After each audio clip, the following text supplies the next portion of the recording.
আসসালামু আলাইকুম, আমি নাজমুল ইসলাম। তোমাদের সবাইকে অনেক অনেক শুভেচ্ছা আর অভিনন্দন জানিয়ে শুরু করছি ইজি অ্যাকাউন্টিং বই থেকে। আমরা যে পর্বভিত্তিকভাবে বোর্ডগুলো সলিউশন করতেছি তার ধারাবাহিক আরেকটা পর্বে, এবং আজকের এই পর্বে আমরা সলভ করবো রাজশাহী বোর্ড 2025।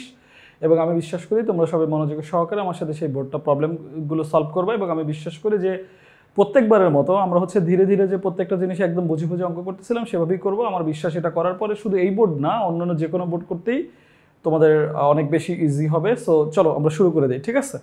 ওকে, আমরা এখন যে অধ্যায়টা করতেছি এটা আমাদের খতিয়ান। আমরা এখন যে অধ্যায়টা করতেছি এটা আমাদের কি খতিয়ান। সো এই যে আমাদের খতিয়ান, এটা রাজশাহী বোর্ড 2025-এর অঙ্ক, এবং এটা নিজাম ট্রেডার্স 2023-এর জুন মাসে সংগঠিত লেনদেন। এবং আমি যেমনটা বলি সর্বপ্রথম তোমরা কোশ্চেন পড়ে নেবে লক্ষ্মী ভাই। আমরা একটু কোশ্চেনটা পড়ে নেই।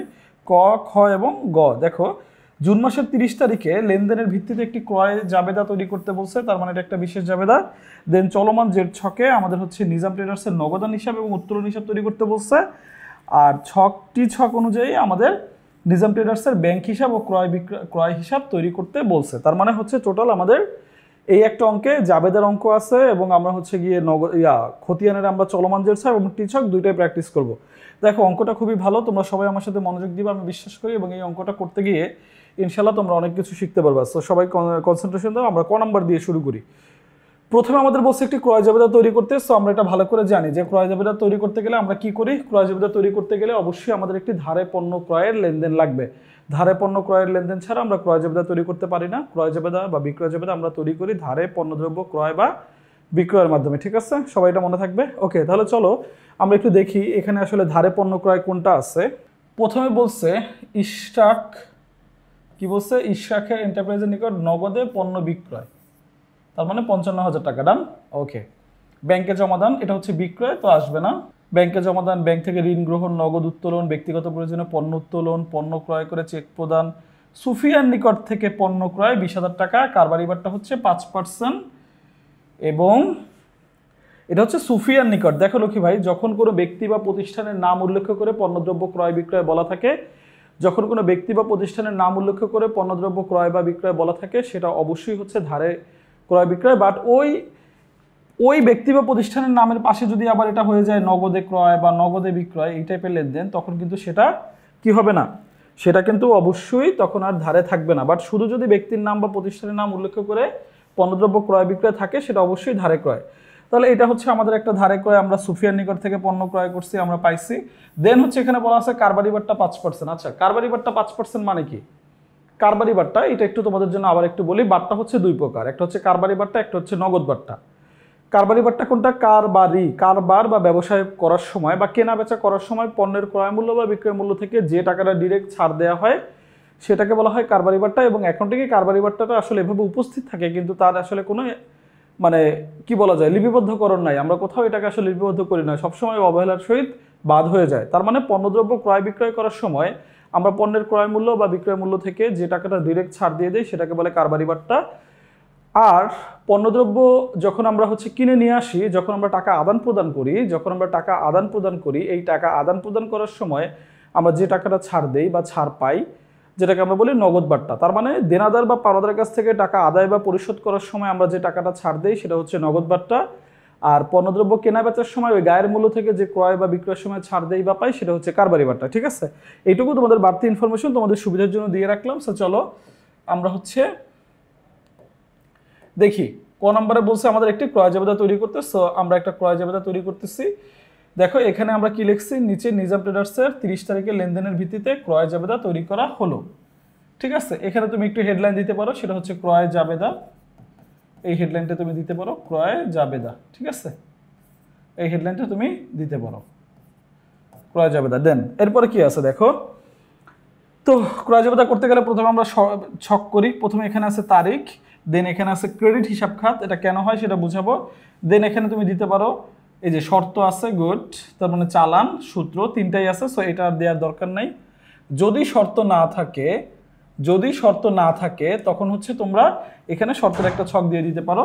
দেন এখানে আমাদের যে ধারে ক্রয়ের যে আমরা জাবেদাটা দেই বা ডেবিট ক্রেডিটে দিই সেটা ক্রয় হিসাব ডেবিট, পাওনাদার হিসাব ক্রেডিট। ক্রয় ডেবিট কেন? ক্রয় ডেবিট ব্যয় বৃদ্ধি এর জন্য, আর পাওনাদার আমার জন্য দায় বৃদ্ধি, দ্যাটস ওয়াই আমার হচ্ছে ক্রেডিট। ডান, এই হচ্ছে আমাদের ইয়ে। এখন শর্ত ছিল যে ভাই এখানে ক্রেডিট হিসাব খাত কেন হচ্ছে, এইখানে যে নামগুলো থাকে এরা হচ্ছে আমার পাওনাদার, এখানে যাদের আমরা নাম লিখি তারা হচ্ছে আমার পাওনাদার।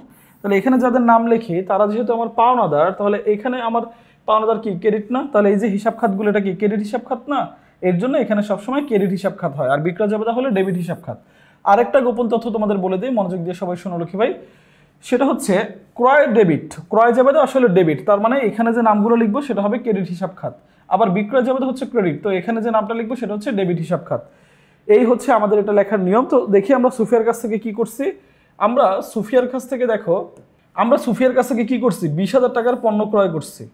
আমরা সুফিয়ার কাছ থেকে 20,000 টাকার পণ্য ক্রয় করছি, এর উপর আমরা 5% কারবারি বাট্টা পাইছি ওই সময় 1,000। 5% মানে কত? 1,000। তাহলে 20,000 থেকে 5% বাদ দিলে কত হয়েছে? 19,000। কারবারি বাট্টা সবসময় বাদ হয়, কারবারি বাট্টার কোনো ইমপ্লিমেন্টেশন নাই। এবং আরেকটা মজার বিষয় হচ্ছে কারবারি বাট্টা থাকলে বাদ দিব, না থাকলে দিব না। এবং আনুষঙ্গিক খরচও সেম, যদি থাকে তাহলে যোগ করব, না থাকলে যোগ করব না। এবং সবসময় মনে রাখবা আগে সর্বপ্রথম কারবারি বাট্টা বাদ হবে, তারপরে যদি আমাদের আনুষঙ্গিক খরচ যেমন প্যাকিং খরচ, বিমা খরচ, পরিবহন খরচ এই টাইপের কোনো কিছু থাকে সেটা যোগ হবে এবং আমরা এখানে বসাবো। ঠিক আছে, সবার মনে থাকবে? ওকে, তাহলে একটা ক্রয় জাবেদা তৈরি করলাম। সুফিয়ার কাছ থেকে আমরা কত ক্রয় করছি? 20,000, 1,000 টাকা বাদ দেওয়ার পরে হয়েছে 19,000 নিট। তো আমরা এখানে কি করছি দেখো, আমরা এখানে সুন্দর করে তারিখ লিখছি, ওই মাসের শেষ তারিখ বা যে তারিখে ছিল সেটা, দেন সুফিয়া ওর নাম পাওনাদার যে লিখছি, দেন হচ্ছে শর্ত ছিল না লিখি নাই, চালান নম্বর ছিল লিখছি, সূত্রে একটা দাগ দিয়ে দিছি, দেন আমরা তার নিট টাকাটা এনে বসাইছি, নিট টাকাটা আবার নিচে যোগফল দিয়ে ডাবল ক্লোজ করে দিছি, শেষ। এই হচ্ছে আমার একটি ক্রয় জাবেদা। তাহলে ক্রয় জাবেদার ছক কি? তারিখ, ক্রেডিট হিসাব খাত, কারণ কি ক্রয় ডেবিট, এখানে পাওনাদারের নাম বসে এর জন্য ক্রেডিট হিসাব খাত, শর্ত, চালান, সূত্র, এবং তারপর হচ্ছে ক্রয় হিসাব ডেবিট আর পাওনাদার হিসাব ক্রেডিট। ডান? ওকে, এই আমাদের কাজ শেষ। এখন আমরা শুরু করব হচ্ছে, ওকে, এখন আমরা শুরু করব খ নাম্বার।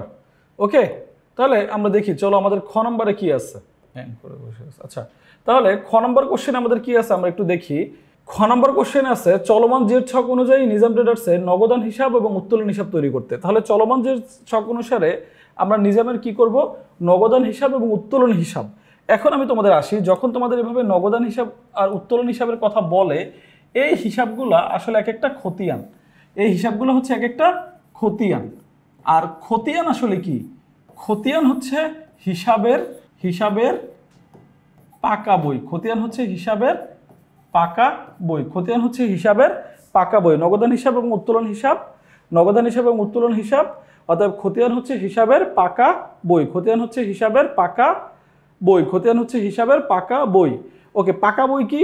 এই যে একটা বই যেটার মধ্যে আমাদের যতগুলো নগদান ঘটবে সবগুলো আমরা লিখে ফেলবো, যতগুলো নগদান ঘটবে সবগুলো আমরা লিখে ফেলবো, এবং যতগুলো উত্তোলন হবে সবগুলো আমি একটা বইয়ের মধ্যে লিখবো, এর জন্য এটাকে বলা হয় পাকা বই। তো এটা আমাকে কোন হিসাবে করতে বলছে? এটা আমাকে করতে বলছে হচ্ছে, আচ্ছা এটা আমাকে করতে বলছে কিসে?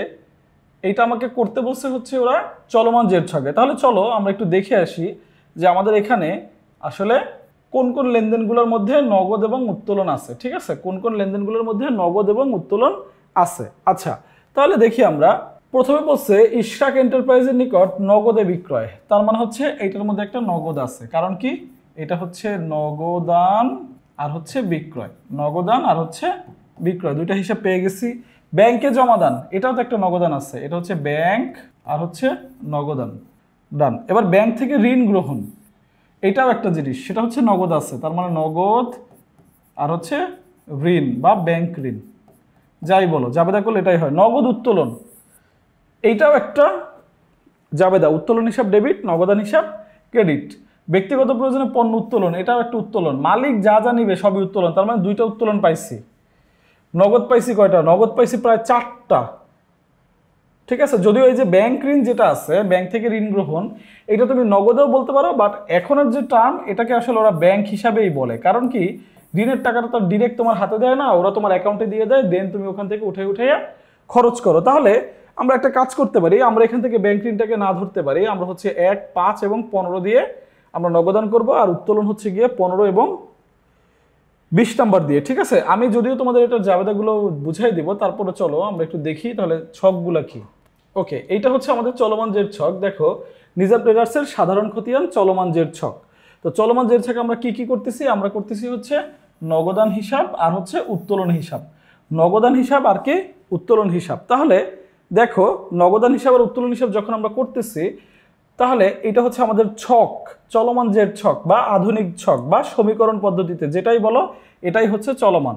তাহলে আমার এখানে প্রথমে হচ্ছে তারিখ, প্রথমে কি তারিখ, প্রথমে হচ্ছে আমার তারিখ, দেন হচ্ছে আমার বিবরণ, হিসাবের বিবরণ, দেন হচ্ছে জাবেদা পৃষ্ঠা। ছকটা আগে ভালো করে শিখে নিচ্ছে। জাবেদা পৃষ্ঠা কেন হবে? এইটা আমরা খতিয়ান করতেছি, আর এই যে লেনদেনগুলো আমরা এটা জাবেদা বইয়ে পাইছি। সো আমার এখানে রেফারেন্স নাম্বারের একটা পেজ লিখতে হয়, এর জন্য এখানে লিখতে হয় জাবেদা পৃষ্ঠা। যদি সহজভাবে বলি তাহলে হচ্ছে খতিয়ান যখন করব তখন লিখবো আমরা জাবেদা, আর যখন জাবেদা করব তখন লিখবো আমরা এই খতিয়ান। এটা হচ্ছে রেফারেন্স। দেন হচ্ছে আমার ডেবিট টাকা, তার মানে আমি যে হিসাবটা করতেছি ওটা ডেবিট হইলে এখানে, আমি যে হিসাবটা করতেছি ওটা ক্রেডিট হইলে এখানে। তার মানে যে হিসাবটা আমি করতেছি ওটা যদি ডেবিট হয় তাহলে কি হবে? তাহলে ডেবিটে বসবে, যদি ওটা ক্রেডিটে হয় তাহলে ক্রেডিটে বসবে। ঠিক আছে, এই হচ্ছে আমার দুইটা ঘর। আর তারপরে হচ্ছে ব্যালেন্স, ব্যালেন্স বা জের, তারপরে কি ব্যালেন্স বা জের অথবা হিসাবের উদ্ধৃত, যেটা তুমি বলো। এইটা কি? এটা হচ্ছে ডেবিট টাকা, মানে এই যে ডেবিট সাইড যদি বড় হয় তাহলে এখানে হবে ডেবিট টাকা, আর যদি ক্রেডিট সাইড বড় হয় তাহলে হবে এখানে ক্রেডিট টাকা, মানে ক্রেডিট সাইডে। সহজ কথা, এটা হচ্ছে আমার প্রতিদিনের ব্যালেন্স। আর চলমান জের ছক অঙ্ক করার এটাই হচ্ছে সবচেয়ে বড় সুবিধা। কি সুবিধা? আমরা হচ্ছে প্রতিদিন অনুসারে একদম ব্যালেন্সটা পেয়ে যাই, যে আমাদের ব্যালেন্স কোনটা কত আপডেট হচ্ছে। সো যদি ক্রেডিট পাশ বড় হইতো তাহলে ব্যালেন্স এই পাশে থাকতো, যদি ডেবিট পাশ বড় হয় তাহলে ব্যালেন্স এই পাশে। সো আমরা বেসিকটা শিখে গেলাম। প্রথম হচ্ছে তারিখ, দেন হচ্ছে বিবরণ, দেন জাবেদা পৃষ্ঠা, দেন ডেবিট টাকা, ক্রেডিট টাকা, দেন হচ্ছে ডেবিট ব্যালেন্স এবং ক্রেডিট ব্যালেন্স, আর এই উপরে কোনায় ছোট করে হিসাবের কোড নং এই কথাটুকু লিখে রাখবে। ঠিক আছে, এই হচ্ছে আমার কি হইল, এই হচ্ছে আমার খতিয়ানের চলমান যে ছক, খতিয়ানের হচ্ছে ছকটা করলাম। এখন আমরা করব কিভাবে করব? আমাদের মেইন ফোকাস হচ্ছে এইটা। মেইন ফোকাস কি এইটা? এটা কি ডেবিট নাকি এটা ক্রেডিট? এই হচ্ছে আমার মেইন ফোকাস ওই জাবেদার মধ্যে, আর কোনো ফোকাস নেই। সহজ কথা। ঠিক আছে, ওকে। তাহলে দেখো আমরা প্রথম লেনদেনটা কি ছিল? প্রথম লেনদেনটা ছিল কি? আমরা হচ্ছে বিক্রয় করছি, নগদে বিক্রয় করছি। কি করছি? নগদে বিক্রয় করছি। আমরা দেখি, আচ্ছা আমরা নগদে বিক্রয় করছি। তাহলে নগদে বিক্রয় করলে জাবেদা কি হয়? নগদে বিক্রয় করলে জাবেদা হয়, দেখো নগদান হিসাব ডেবিট আর হচ্ছে বিক্রয় হিসাব ক্রেডিট। তাহলে আমরা যেটা করতেছি এটা হচ্ছে নগদান, সো এটা ডেবিট। তাহলে এখানে বিবরণে অপোজিট নাম লিখতে হয় না? সবসময় এটা হচ্ছে খতিয়ানের নিয়ম, যে হিসাবটা তুমি করবা তার অপোজিট নাম হচ্ছে হিসাবের ইয়াতে লিখতে হবে। সো আমরা এখানে লিখলাম বিক্রয়। আর নগদান কি? ডেবিট। নগদান কি? ডেবিট, তার মানে টাকাটাও যাবে ডেবিটে। মূল ফোকাস হচ্ছে আমি যে হিসাব করি সেটা ডেবিট হলে টাকা ডেবিটে, সেটা ক্রেডিট হলে টাকা ক্রেডিটে। আর এখানে হচ্ছে অপোজিট নাম হবে। এখন কোশ্চেন হচ্ছে ভাইয়া আমরা অলওয়েজ এইটা কেন করি? আপনি যে অলওয়েজ বলেন এখানে ক্রেডিট নাম লিখতে হবে, কেন লিখতে হয় এটা তাহলে তোমাদের একটু বুঝাই লক্ষ্মী ভাই। দেখো এই যে নগদান আমার কত 50,000 টাকা, 55,000 টাকা ডেবিট হয়েছে। কিভাবে ডেবিট হয়েছে আমরা বুঝবো? হ্যাঁ আমরা বুঝবো। আমরা যখন এই বিক্রয় দেখবো এখানে তখন বুঝবো যে বিক্রয় করা বাবদ আমার হচ্ছে এই 55,000 টাকা আমার বাড়ছে। আবার যখন এখানে ব্যাংক দেখবো এবং আমরা যখন এখানে ক্রেডিট দেখবো, তার মানে হচ্ছে আমরা ব্যাংকে কি করছি? নগদে এই ব্যাংকে 27,000 টাকা আমরা নগদ টাকা জমা দিচ্ছি, এর জন্যই আমার এই নগদ টাকা কমে গেছে। সো এইটা হচ্ছে আমার রেফারেন্স নাম। এইটা দিয়েই আমরা বুঝতে পারি আমার টাকাটা কি ডেবিট হয়েছে এবং ক্রেডিট হয়েছে এবং কোন কারণে ডেবিট হয়েছে। তাহলে আমরা ইজিলি এটাকে এক্সপ্লেনেশন আনতে পারি। ঠিক আছে, ওকে। এরপরটা ছিল ব্যাংকে জমাদান। তাহলে ব্যাংকে জমাদান করলে কি হয়? ব্যাংকে জমাদান করলে হয় ব্যাংক হিসাব ডেবিট, ব্যাংক হিসাব ডেবিট আর হচ্ছে নগদান হিসাব ক্রেডিট। ব্যাংক হিসাব ডেবিট আর নগদান হিসাব ক্রেডিট, ব্যাংক হিসাব ডেবিট আর নগদান হিসাব ক্রেডিট। তাহলে এই যে দেখো, তাহলে এখানে ব্যাংক হিসাব কি? ডেবিট, নগদান হিসাব ক্রেডিট। তাহলে ব্যাংক নাম লিখবো অপোজিট, করতেছি নগদান, এইটাই ফোকাস। তাহলে নগদানের টাকা কত? এই যে ক্রেডিট 27,000। এখন দেখো তাহলে কি হয়েছে? এই যে আগে ছিল 55,000, ব্যালেন্স গিয়ে বসছিল 55,000-এ, এখন কি হয়েছে? আবার এই যে 27,000 আমার ক্রেডিট পাশ থেকে চলে গেছে। তাহলে আমার ব্যালেন্স কত আছে? 28,000। কারণ কি? দেখো এই চলমান জের ছকের সবচেয়ে বড় সুবিধাই হচ্ছে আমরা প্রতিদিনের আপডেটটা একদম প্রতিদিন পেয়ে যাই। প্রতিদিনের লেনদেনটা কি চেঞ্জ হচ্ছে প্রতিদিন পেয়ে যাই। সো 1 তারিখে 55,000 টাকা ডেবিট ছিল, মানে ধরো 5 তারিখে এসে আবার এই ডেবিটটা কত হয়ে গেছে 28,000। কারণ কি আমার ওই যে 55 ছিল সেখান থেকে 27,000 চলে গেছে। এখন এমন যদি হইতো এটা 55 আর এটা হচ্ছে 60 ধরো, তাহলে ব্যালেন্স কোন পাশে যাইতো? তাহলে ব্যালেন্স এই পাশে যাইতো। কারণ কি এই 55,000 রিকভার করার পরও আমার আরও 5,000 টাকা ক্রেডিট আছে। তার মানে সহজ কথা, টাকা যদি ডেবিটে বড় হয় তাহলে ব্যালেন্স অতগুণ পর্যন্ত ডেবিটে, টাকা যদি ক্রেডিটে বড় হয় তাহলে ব্যালেন্স অতগুণ পর্যন্ত ক্রেডিটে। ঠিক আছে?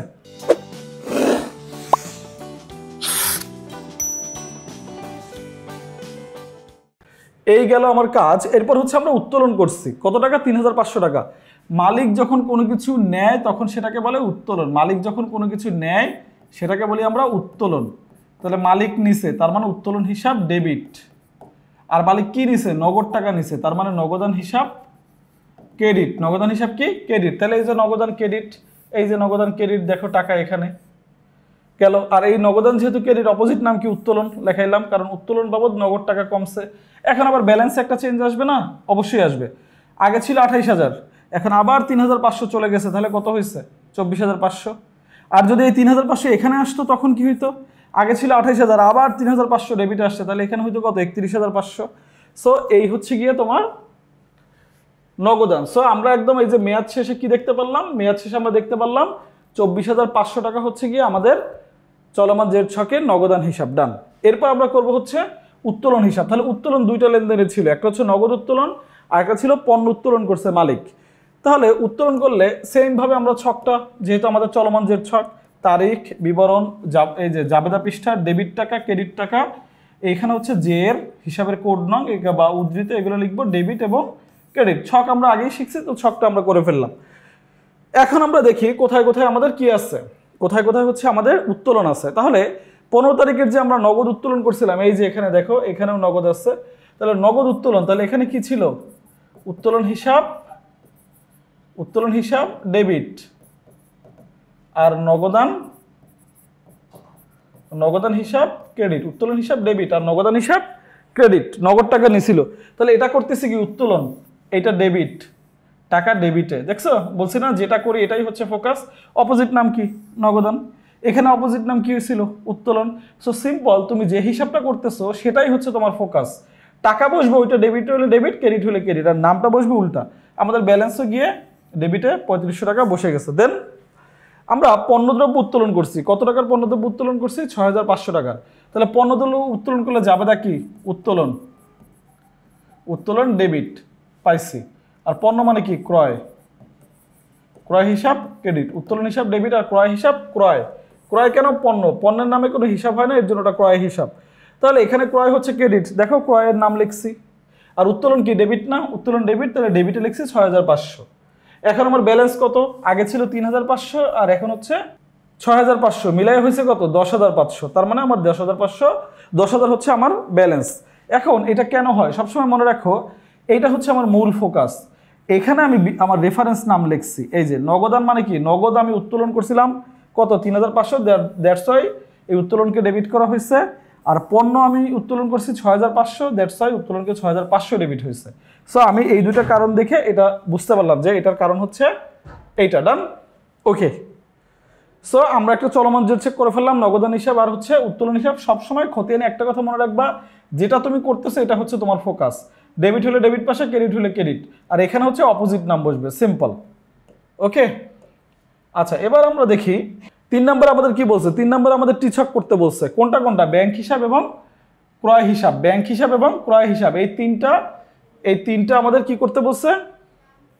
এই দুইটা বেসিক্যালি আমাদের খতিয়ান করতে বলছে। কি পদ্ধতি করতে বলছে? টি ছক পদ্ধতিতে করতে বলছে। তাহলে টি ছক, এই শব্দটাই আসলে এভাবে আসছে। টি আমরা কি করি? মাঝখান থেকে ভাগ করে দুই পাশে সমান হয়, এই দুই পাশ কি হয়?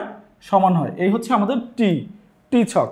তাহলে এই দেখো, এই যে আমাদের টি, এই যে মাঝখানের দাগ, এই পাশেও যা, ওই পাশেও তাই, এ পাশেও যা, ও পাশেও তাই। ওকে।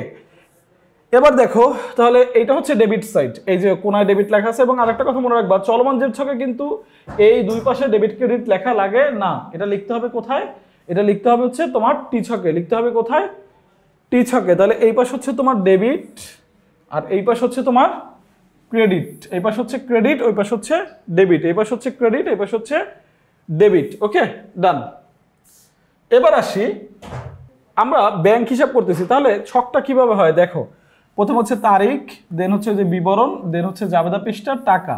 তারিখ, বিবরণ, জাবেদা পৃষ্ঠা, টাকা। আবার এই ক্রেডিট পাশেও তারিখ, বিবরণ, জাবেদা পৃষ্ঠা, টাকা। এই হচ্ছে আমার ছক, এই হচ্ছে আমার ছক, ঠিক আছে। ওকে, আমরা করে ফেললাম। এখন ওই একই পদ্ধতি আমরা যেটা করতেছি এটাই হচ্ছে আমার মেইন ফোকাস। এটা কি ডেবিট নাকি ক্রেডিট? এই পাশে তাহলে কি হবে? ক্রেডিট। এই পাশে কি হবে? ডেবিট। এই হচ্ছে আমার কাজ। তাহলে আমরা দেখি কোথায় কোথায় আমাদের ব্যাংক হিসাব আছে। ঠিক আছে, দেখো 5 তারিখের যে লেনদেনটা তোমরা খেয়াল করতেছো, ওই 5 তারিখের লেনদেনে আমাদের কি আছে? আমরা হচ্ছে ব্যাংকে টাকা জমা দিচ্ছি। কত টাকা জমা দিচ্ছি? ব্যাংকে টাকা জমা দিচ্ছি আমরা 27,000। তাহলে টাকা যখন ব্যাংকে জমা দেই তখন আমাদের হিসাবটা কি হয়? ব্যাংক হিসাব ডেবিট আর নগদান হিসাব ক্রেডিট। ব্যাংক হিসাব ডেবিট আর নগদান হিসাব ক্রেডিট। ব্যাংক হিসাব ডেবিট আর নগদান হিসাব ক্রেডিট। তাহলে ব্যাংক হিসাব যেহেতু ডেবিট, নগদান হিসাব ক্রেডিট, আমরা করতেছি কি? ব্যাংক।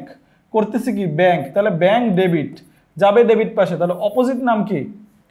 নগদান। আমরা নগদান লিখছি, টাকা 27,000 লিখে ফেলছি, শেষ। জাস্ট ফোকাস হচ্ছে আমরা যে হিসাবটা করি ওটা কি ডেবিট না ক্রেডিট। ডেবিট হলে ডেবিট পাশে, ক্রেডিট হলে ক্রেডিট পাশে, নাম বসবে উল্টাটা। ক্রেডিট হলে নাম বসবে ডেবিটটা, ডেবিট হলে নাম বসবে ক্রেডিটটা, শেষ।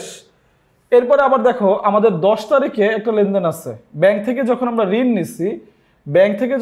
ঋণ নিচ্ছি, তখন আমাদের এটা কি হয়েছে? এটা হয়েছে আসলে আধুনিকভাবে এখন এভাবেই চিন্তা করা হয় যে টাকাটা ব্যাংকে জমা হয়, ব্যাংক হিসাব ডেবিট আর ব্যাংক ঋণ হিসাব ক্রেডিট। ব্যাংক হিসাব ডেবিট আর ব্যাংক ঋণ হিসাব ক্রেডিট। ব্যাংক হিসাব ডেবিট আর ব্যাংক ঋণ হিসাব ক্রেডিট। তাহলে আমরা করতেছি কি? ব্যাংক, ফোকাস এইটা। তাহলে এটা কি? ডেবিট। তাহলে যাবে কোন পাশে? ডেবিট পাশে। অপোজিট নাম কি? ব্যাংক ঋণ। টাকা বসাইলাম 1,70,000 টাকা, শেষ। এরপরে আমরা কি করছি দেখো, আমরা চেকের মাধ্যমে ক্রয় করছিলাম কত তারিখে? জুন মাসের 28 তারিখে। কি করছিলাম? চেকের মাধ্যমে ক্রয় যেটা ছিল সেটা।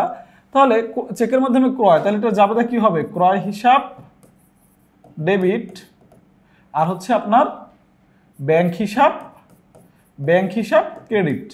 সো ক্রয় হিসাব ডেবিট আর ব্যাংক হিসাব ক্রেডিট। তাহলে ব্যাংক কি? ক্রেডিট। ব্যাংক কি? ক্রেডিট। ক্রেডিট সাইডে গেছে, অপোজিট নাম কি? ক্রয় বসাইছি, শেষ। টাকা 30,000। তার মানে আমার সব বসানো শেষ, আর কোনো আমার ব্যাংক হিসাব নেই। এখন আমাকে কি করতে হবে লক্ষ্মী ভাই? এখন আমার যে কাজ, ব্যালেন্স টানা বা জের টানা, যে হিসাবটা ক্লোজ করা, যে আমার হাতে আসলে কত টাকা আছে বা আমার এই ব্যাংকের কোন পাশে কত টাকা আছে, দেখি কোন পাশ বড়। তাহলে এখানে দেখো বড় কোন পাশ? 27 আর হচ্ছে 1,70,000, আর এই পাশে হচ্ছে শুধু 30। তাহলে বড় কোনটা? এই দুইটা। এটা হচ্ছে বড়, এটা কি? বড়। এটা কি? এই পাশ কি? ছোট, শুধুমাত্র কত আছে? 30,000। তাহলে যেটা বড় সেটাকে আমরা যোগফল দুই পাশে নামাইয়ে দিই। এটা হচ্ছে এই খতিয়ানের নিয়ম, যেটা বড় সেটাই আমরা দুই পাশে নামাই দিলাম। এখন এই পাশেটা আছে কত? 30,000। তাহলে কত টাকা কম আছে? মাইনাস করলে 1,97,000 থেকে এই যে বাদ দিয়ে আমরা 30,000 বাদ দিয়ে আমরা পাইছি কত? 1,67,000। এই কয় টাকা এখানে কম আছে? তো যেটা কম আছে সেটাকে বলে, আমি বলি এটাকে বলে ঘাটতি, আর এটাকে বলে ব্যালেন্স সিডি। তুমি আসলে ব্যালেন্স সিডি লিখবা, বাট বোঝার জন্য ওই মাসের শেষ তারিখ দিয়ে আমরা এখানে ঘাটতি পেলাম কত? 1,67,000 ক্রেডিট সাইডে। তাহলে এই পাশে যেহেতু ঘাটতি, তাহলে এটা কোন পাশে? বাড়তি কোন পাশে? বাড়তি হচ্ছে ডেবিট সাইডে। জুলাই মাসের 1 তারিখে, ওই যে ওই বছরের 2023 জুলাই মাসের 1 তারিখে যেটা আসলে ঘাটতি ছিল সেটাই হয়ে যায় ব্যালেন্স বিডি বা বাড়তি। সেটাই হয়ে যায় কি? ব্যালেন্স বিডি বা বাড়তি। কত টাকা? 1,67,000। সহজভাবে যদি এবার বলি, ধীরে ধীরে বলি, মনোযোগ দিয়ে শোনো। ব্যালেন্সটা কিভাবে বের করতে হয়? যোগ করে যেটা বড় সেটা দুই সাইডে বসাই দিব, যতটুকু ছোট যে সাইডে সেটাকে আমরা ব্যালেন্স সিডি লিখবো। মাসের শেষ তারিখ দিয়ে আমরা কি লিখবো? Balance CD. যতটুকু কম মাইনাস করে, আর না থাকলে পুরোটাই কম হইতো। দেন এটাকে আমরা পরের মাসের 1 তারিখে এসে, সেম বছর হোক বা পরের বছর হোক, আমরা কি লিখবো? Balance BD. তার মানে আমরা বুঝলাম, যখন আমরা এই ব্যাংকের হিসাবটা দেখবো তখন পরবর্তীতে আমার ব্যাংকে 1,67,000 টাকা ডেবিট পাশে জমা হিসাবে আমার পরবর্তী বছর বা পরবর্তী মাস শুরু হবে। ঠিক আছে, ওকে, ডান। এবার আমরা করবো হচ্ছে ক্রয় হিসাব। ওই সেম ভাবে ছক তোমরা ভালো করে জানো, টি ছক, চারটা। তার মানে হচ্ছে এই যে ডেবিট, ওই যে ক্রেডিট, তারিখ, বিবরণ, জাবেদা পৃষ্ঠা, টাকা। তারিখ, বিবরণ, জাবেদা পৃষ্ঠা, টাকা, শেষ। এবার কোথায় কোথায় আমার ক্রয় আছে আমরা একটু খুঁজে দেখি। ক্রয় ছিল প্রথমে হচ্ছে আমার 20 তারিখে, দেখো ক্রয় ছিল প্রথমে কি 20 তারিখে। 20 তারিখে ক্রয় আমার কি ছিল? 20 তারিখে ক্রয় আমরা দেখলাম এই যে মালিক পণ্য উত্তোলন করছে। মালিক কি করছে? পণ্য উত্তোলন করছে। তাহলে মালিক যেহেতু পণ্য উত্তোলন করছে, তাহলে উত্তোলন হিসাব ডেবিট, ক্রয় হিসাব ক্রেডিট। উত্তোলন হিসাব ডেবিট, ক্রয় হিসাব হচ্ছে ক্রেডিট। তাহলে ক্রয় যেহেতু ক্রেডিট, ক্রয় ক্রেডিট, আমরা ক্রয় হিসাব করতেছি, যাবে ক্রেডিট সাইডে, অপোজিট দাম উত্তোলন বসবে, টাকা 6500, শেষ। ওকে, আমরা তাহলে জুন 28 থেকে আবার শুরু করতেছি। দেখো লক্ষ্মী ভাই, জুন 28 আমাদের কি বলা ছিল? জুন 28 ছিল হচ্ছে আমাদের ব্যাংক কি করা বলছে, আমরা ক্রয় করছি কিসের মাধ্যমে? চেকের মাধ্যমে। চেকের মাধ্যমে ক্রয় করলে আমাদের জাবেদা কি হয়? চেকের মাধ্যমে ক্রয় করলে আমাদের জাবেদা হচ্ছে ক্রয় হিসাব ডেবিট, ক্রয় হিসাব ডেবিট, আর ব্যাংক হিসাব ক্রেডিট। তাহলে ক্রয় হিসাব ডেবিট আর ব্যাংক হিসাব ক্রেডিট। তাহলে দেখো এখানে ক্রয় হিসাব আমাদের কি আছে, এখানে আমরা ভালো করে দেখলাম যে আমাদের এখানে ক্রয় হচ্ছে ডেবিট, আমরা ক্রয় হিসাব করতেছি, ক্রয় হচ্ছে ডেবিট আর ব্যাংক ক্রেডিট। তাহলে ব্যাংকের অপোজিট নাম আমরা লিখে ফেললাম, ক্রয় ডেবিট, টাকাটা আমরা ডেবিট পাশে বসাই ফেললাম। এই খতিয়ানের নিয়ম হচ্ছে, আগে দেখবা তুমি যে হিসাবটা করতেছো ওটা ডেবিট না ক্রেডিট। ডেবিট হলে ডেবিট সাইডে, ক্রেডিট হলে ক্রেডিট সাইডে, জাস্ট নাম হবে অপোজিট। ওকে, ডান। তাহলে আমরা 28 তারিখের কাজটা করে ফেললাম। এবার আমরা 30 তারিখে দেখলাম ধারে ক্রয় করা আছে। কি ক্রয় আছে? ধারে। সুফিয়ার কাছ থেকে আমরা যে ধারে ক্রয় করছি সেটা। তাহলে ধারে ক্রয় করলে জাবেদা কি হবে? ক্রয় হিসাব ডেবিট, ক্রয় হিসাব ডেবিট, ক্রয় হিসাব কি ডেবিট, ক্রয় হিসাব ডেবিট, আর হচ্ছে তোমার পাওনাদার হিসাব ক্রেডিট। ক্রয় হিসাব ডেবিট, পাওনাদার হিসাব ক্রেডিট, ক্রয় হিসাব ডেবিট, পাওনাদার হিসাব ক্রেডিট, ক্রয় হিসাব ডেবিট, পাওনাদার হিসাব ক্রেডিট। ওকে, ক্রয় হিসাব ডেবিট আর পাওনাদার হিসাব ক্রেডিট। তাহলে ক্রয় হিসাব ডেবিটে কি আছে? ক্রয় ডেবিট, তার মানে ডেবিটে অপোজিট নাম কি আছে? পাওনাদার বসাই দিলাম। টাকা কত ছিল? ওই যে কারবারি বাট্টা বাদে 19,000। মনে রাখবা ভাই, যখন খতিয়ান করবা বা যে কোনো কিছু, কারবারি বাট্টার কোনো অস্তিত্ব নাই। কারবারি বাট্টা হচ্ছে দুনিয়ার সবচেয়ে অবহেলিত, তাকে বাদ দিয়ে দিতে হবে। ওকে, ডান। এখন আমরা দুই পাশে যোগ করে দেখি। এক পাশে হচ্ছে আছে কত? 30,000 আর 19,000, তার মানে এখানে 49,000। আরেক পাশে আছে 6,500। তাহলে বড় কোনটা? বড় হচ্ছে 49,000। তাহলে যোগ করে আমরা 49,000 বড় যেটা, সেটা দুই পাশে বসাই দিচ্ছি। এখন তাহলে এই পাশে কম আছে কতটুকু? এই যে 6,500, তাহলে কম আছে কত? 42,500। 49,000 থেকে 6,500 বাদ দিলে হয় 42,500। সো এটাকে আমরা লিখলাম ব্যালেন্স সিডি বা ঘাটতি। ঘাটতি তো তুমি লিখতে পারবে না, তোমার বোঝানোর জন্য সিডি মানেই ঘাটতি। আর এটা হয় ওই বছরের ওই যে মাস থাকে সেই মাসের শেষ তারিখ। সিডি হবে ওই মাসের শেষ তারিখ। তো যেটা আমার সিডি, তাহলে সেটাকে এই পাশে বাড়তি না? তাহলে এটা হচ্ছে এই যে দেখো, এই যে ছকের নিচে জুলাই মাসের 1 তারিখ, ওই বছরের জুলাই মাসের 1 তারিখ ব্যালেন্স বিডি কত? 42,500। তার মানে আমার যে পরবর্তী মাসটা সেটা ক্রয় হিসাবে ডেবিট পাশে ব্যালেন্স 42,500 নিয়ে শুরু হবে। সো এটা খুবই চমৎকার একটা অঙ্ক ছিল আমার ভাই বোনেরা। দেখো একই অঙ্ক থেকে তুমি চলমান জের ছক এবং তুমি হচ্ছে টি ছক দুইটাই প্র্যাকটিস করতে পারছো, এবং আমি যথেষ্ট ভালো পরিমাণে আমার বিশ্বাস তোমাদের এটা বুঝাইছি। এবং এরপরে তোমাদের আর যেটা বিষয়টা এখানে হচ্ছে, আমরা একটা কি করছি, আমরা একটা এখানে অবশ্যই কি করছি, আমরা একটা এখানে ক্রয় জাবেদা করছি। সো আমরা ক্রয় জাবেদা প্র্যাকটিস করছি, আমরা চলমান জের ছকে আমরা হচ্ছে তোমার কি বলা যায় খতিয়ান করছি, দেন হচ্ছে আমরা কি করছি, আমরা টি ছকে আমাদের অঙ্ক করে ফেলছি। সো এটা চমৎকার একটা অঙ্ক ছিল। আমার বিশ্বাস আমার ভাই বোনেরা এটাকে খুব কনসেন্ট্রেশন সহকারে দেখছে এবং তারা খুব ভালো করে এটা প্র্যাকটিস করছে, এবং আমার সাথে সাথে আরও প্র্যাকটিস করবা, আরও অঙ্ক নিয়ে তোমাদের সামনে হাজির হবো ইনশাল্লাহ। সেই পর্যন্ত তোমাদের কাছ থেকে বিদায় নিচ্ছি। আশা করি তোমরা সবাই অনেক অনেক ভালো থাকবা এবং অনেক অনেক পড়াশোনা করবা। নিজের ফিউচার নিয়ে কখনোই কোনো কম্প্রোমাইজ করা যাবে না। জীবন একবারের জন্য আমরা দুনিয়ায় আসছি, সো নিজেকে ঠকানো যাবে না। নিজেকে ঠকানো মানে হচ্ছে দুনিয়ার সবচেয়ে বোকা কাজ। সো এটা করো না, আমার ভাই বোনেরা এটা কখনো করতে পারে না। সো তোমাদের সবার কাছ থেকে বিদায় নিচ্ছি। সবাই ভালো থাকো। আল্লাহ হাফেজ। আসসালামু আলাইকুম।